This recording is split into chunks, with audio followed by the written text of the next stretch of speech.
దాన్ని వదిలే, వచ్చిన దాన్ని వదిలే, అంగీకరించు, హాయిగా ఉంటుంది. ఏదొస్తే దాన్ని అంగీకరించండరా. ఏది వస్తే దాన్ని అంగీకరిస్తే మనం హ్యాపీగా ఉంటాం, కానీ లేకపోతే మనకి హ్యాపీ ఉండదు.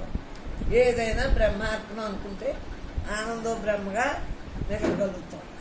పరమాత్మ తప్ప రెండో భావం లేకుండా ఉండగలుగుతాం. ఇది మన యొక్క ధర్మం.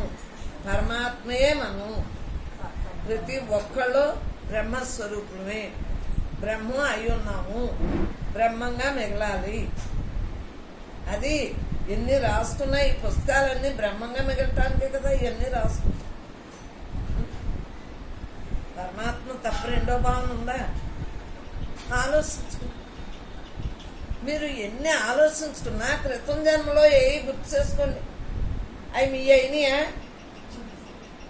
అలా కాదు, క్రితం జన్మలో మీయా, ఇప్పుడు ఈ జన్మలో మీయా?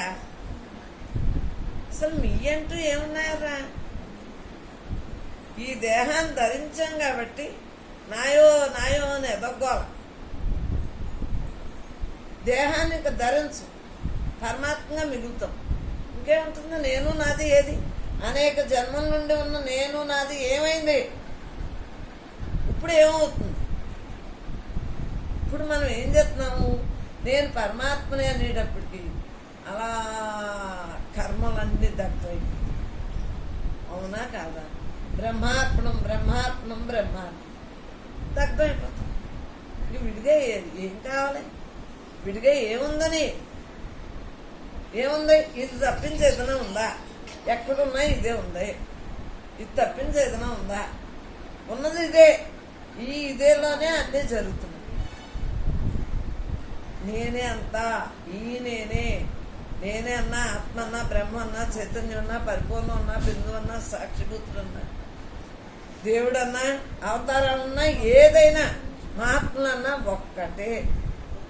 ఆ ఒక్కటేగా మిగలాలి మనం. ఆ మిగలటానికి ఇంత కోర్సు నేర్చుకోవాలి. ఎందుకంటే అనేక జన్మల నుండి ఆ లావాదేవాలు అలవాటైపోయినాయి, అవునా కదా? అవి అలవాటైపోయి ఏం చేస్తా, అయ్యే గమ్మును గుర్తుకొచ్చారు. అవి గుర్తుకు రావటం వల్ల ఏమవుతుంది? దీన్ని వెనకం చేసాం. దీన్ని ఎక్కువగా గుర్తు చేసుకోవాలంటే దాన్ని తగ్గించుకోవాలి. అది తగ్గితే ఇది వచ్చింది, బ్రహ్మంగా ఉండటం వచ్చింది. మాయను తగ్గించుకోవాలి, మమేకం అవ్వకూడదు. మాయలో మమేకం అయితే బ్రహ్మత్వం తగ్గు. బ్రహ్మత్వంగా మిగలాలంటే మాయ గొడవలు నాకెందుకు? ఉన్నదంతా మాయే. తల్లి గర్భంలోంచి మాయలోంచి కదా వస్తా.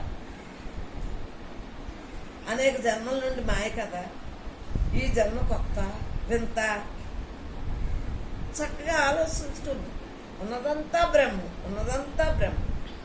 మాయ అన్న ముక్క రానిచ్చుకో.